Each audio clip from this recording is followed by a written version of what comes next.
দৰ্শকসকল, এই কলিযুগত ল'ৰা ছোৱালীৰ উৎপাত ইমানেই বাঢ়িছে যে ল'ৰা ছোৱালীৰ লগতে তাৰ শাস্তি মাক দেউতাকেও ভুগিবলগীয়া হৈছে। কিন্তু আপোনালোকে বাৰু জানেনে যে কোনো মাক দেউতাকে ল'ৰা ছোৱালীৰ কৰ্মৰ শাস্তি নাপায়, আনকি ল'ৰা ছোৱালীয়েহে মাক দেউতাকৰ কৰ্মৰ শাস্তি পায়। মাক বাপেকৰ কিছুমান পাপৰ ফলত ল'ৰা ছোৱালী বেয়া দিশলৈ গতি কৰে, যাৰ ফল মাক দেউতাকেও ভুগিবলৈ পায়। কিন্তু মাক দেউতাকৰ এনেকুৱা কি কাম আছে যাৰ বাবে ল'ৰা ছোৱালী দিনক দিনে বেয়া পথত আগবাঢ়িছে? আহকচোন জানো। স্বাগতম জনাইছো সকলোকে আজিৰ অন্য এটা ভিডিঅ'লৈ।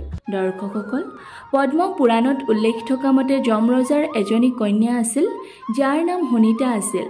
মাক দেউতাকৰ মৰমৰ বাবে তাই দিনক দিনে জেদী হ'বলৈ ধৰিলে।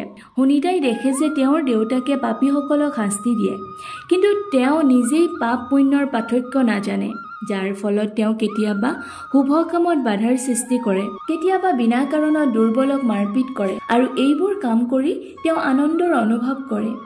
এনেদৰে দিনবোৰ পাৰ হৈ আছিল। তেনেকুৱাতে এদিন তেওঁ এজন তপস্যা কৰি থকা গন্ধৰ্বক কোনো কাৰণ নোহোৱাকৈ মাৰিব ল'লে। বিষত যেতিয়া গন্ধৰ্বজন ছটপটাব লাগিল, তাকেই দেখি সুনীতা হাঁহিব ধৰিলে, কাৰণ তাইৰ কাৰণে এইবোৰতো ধেমালি আছিল। ইয়াৰ বাহিৰে তাই যিবোৰ কাম কৰে সেই সকলোবোৰ দেউতাকক আহি কয়, আৰু যমৰজাই জীয়েকৰ সৰুকালৰ ধেমালি বুলি ভাবি একো নকয়। এইবোৰ কাম কৰা তেওঁ জীয়েকক কোনোদিনেই বাধা নিদিয়ে, যাৰ ফলত তাই ধেমালিতে বহুতো অন্যায় কৰে। তেনেদৰে অলপ দিন যোৱাৰ পাছত সুনন্দাই আকৌ সেই গন্ধৰ্বজনক পূজা কৰি থকা সময়ত মাৰিব ধৰিলে। গন্ধৰ্বজনৰ যেতিয়া সহ্যসীমা হেৰালে, তেতিয়া তেওঁ সুনন্দাক অভিশাপ দি দিলে। তেওঁ ক'লে, তই ধৰ্মৰজাৰ কন্যা, কিন্তু তোৰ বিয়া এজন ঋষি পুত্ৰৰ লগত হ'ব, তোৰ এটা যোগ্য সন্তানো হ'ব, আৰু তোৰ এই দুষ্ট কৰ্মৰ গুণ তোৰ পুত্ৰৰ অংশতো থাকিব। তেতিয়া এইষাৰ কথা সুনন্দাই গৈ যমৰজাক ক'লে। কন্যাৰ কথা শুনাৰ পাছত যমৰাজে উপলব্ধি কৰিলে যে তেওঁ কোনোদিনেই সুনন্দাৰ আচাৰ আচৰণ সলনি কৰিবলৈ চেষ্টা নকৰিলে, যাৰ ফলত সুনন্দাই এই অভিশাপ পালে। তেতিয়া যমৰজাই সুনন্দাক ক'লে, পুত্ৰী, তুমি গন্ধৰ্বজনক তপস্যা ভংগ কৰি ভুল কৰিলা, যাৰ ফলত তুমি এই অভিশাপ পালা। এতিয়াও সময় আছে, বেয়া কৰ্মবোৰ এৰি তুমি ভাল কাম কৰাৰ আৰম্ভ কৰা। তেনেদৰে বহুত সময় পাৰ হ'ল, আৰু সুনন্দাও বিবাহৰ যোগ্য হ'ল। কিন্তু গন্ধৰ্বজনৰ অভিশাপৰ বাবে কোনো তাইক বিয়া নকৰায়। যেতিয়া একো উপায় নোলাল, তেতিয়া অপেশ্বৰী ৰম্ভাই সুনন্দাক মোহিনী বিদ্যাৰ জ্ঞান দিলে। মোহিনী বিদ্যা লোৱাৰ পাছত সুনন্দাই দৰা বিচাৰি গ'ল। অলপ দূৰ যোৱাৰ পাছতেই যেতিয়া নদীৰ কাষত সুনন্দাই অতিৰি কুমাৰ অংগক দেখা পালে, অংগক দেখাৰ লগে লগে সুনন্দা তেওঁৰ প্ৰেমত পৰিল, আৰু মোহিনী বিদ্যাৰ সহায়ত সুনন্দাই অংগ কুমাৰক মোহিত কৰি ল'লে। তাৰ পাছত ৰম্ভাই দুয়োৰে গন্ধৰ্ব বিবাহ পাতি দিলে। বিয়াৰ পাছত দুয়ো একেলগে থাকিবলৈ ল'লে, আৰু অলপ দিনৰ পাছতেই তেওঁলোকৰ এজন পুত্ৰ সন্তানৰ জন্ম হ'ল, যাৰ নাম বেন আছিল। বেন দেউতাকৰ দৰে ধাৰ্মিক, গুণী আৰু ৰাজকীয় গুণেৰে পৰিপূৰ্ণ আছিল। আচাৰ আচৰণো দেউতাকৰ দৰেই আছিল। কিন্তু মাকে পোৱা অভিশাপৰ বাবে বেন যেতিয়া ডাঙৰ হ'ল, লাহে লাহে তাৰ মনত দুৰ্বলতাৰ সৃষ্টি হ'ল। বেয়া সংগত পৰি সিও বেয়া হ'বলৈ ধৰিলে। তাৰ ভগৱান, বেদ, পুৰাণৰ ওপৰত বিশ্বাস নোহোৱা হ'ল। আনকি ধাৰ্মিক কামবোৰো তাৰ কাৰণে ভাণ্ডকি আছিল। আনকি সি মাক দেউতাকৰ কথাও নুশুনা হ'ল। তাৰ বাহিৰে ৰাজ্যৰ কৰ্মতো সি বাধা দিবলৈ ধৰিলে।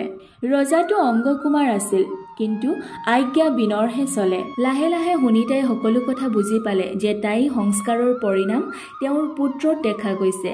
বিনৰ অত্যাচাৰ ইমানেই বাঢ়ি গৈছিল যে ৰাজ্যৰ প্ৰজাও দুখী থাকিবলৈ ল'লে।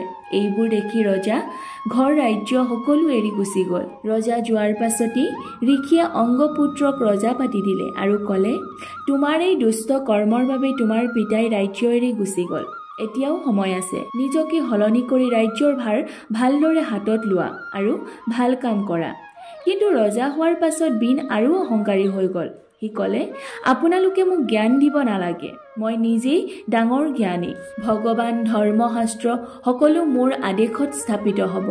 মোৰ আজ্ঞাই ধৰ্ম হ'ব, আৰু মোৰ কথাই শাস্ত্ৰ হ'ব।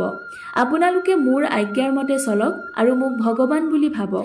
লাহে লাহে সম্পূৰ্ণ ৰাজ্য পতন হ'বলৈ ধৰিলে। সকলো ধাৰ্মিক কাম নোহোৱা হৈ গ'ল। কিন্তু কথাতেই কয় নহয়, সকলো বস্তুৰে অন্ত এদিন নহয় এদিন হ'বই। বিনৰ অত্যাচাৰ সহ্য কৰিব নোৱাৰি ঋষিমুনি আৰু প্ৰজাগণে লগ হৈ বিনক ধৰি ৰজা পদৰ পৰা নিষ্কাশিত কৰি দিলে। ৰজা পদৰ পৰা নিষ্কাশিত হোৱাৰ পাছত অপমান হৈ বিনে ৰাজ্য এৰি গুচি গ'ল আৰু সকলোৱে বিনৰ পুত্ৰ পৃথুক ৰজা পাতি দিলে। দৰ্শকসকল, ভাল মানুহো কেতিয়াবা বেয়া সংগত পৰি বেয়া হৈ যায়। তেওঁলোকে নিজেইটো বেয়া হয়, লগতে সম্পূৰ্ণ বংশকো ধ্বংসৰ পথলৈ ঠেলি দিয়ে। দৰ্শকসকল, এই কাহিনীটোৰ মাধ্যমেৰে আপোনালোকে হয়তো বুজি পালে যে মাক দেউতাকৰ কিছুমান ভুলৰ শাস্তি ল'ৰা ছোৱালীও ভুগিবলৈ পায়। আশা কৰিলোঁ আজিৰ এই ভিডিঅ'টো আপোনালোকে চাই ভাল পালে। যদি ভাল পালে তেন্তে ভিডিঅ'টোত এটা লাইক কৰি এটা সুন্দৰ কমেণ্ট কৰি আৰু এনেদৰে ধাৰ্মিক ভিডিঅ'বোৰ চাই থাকিবৰ বাবে আমাৰ চেনেলটো ছাবস্ক্ৰাইব কৰি ল'ব।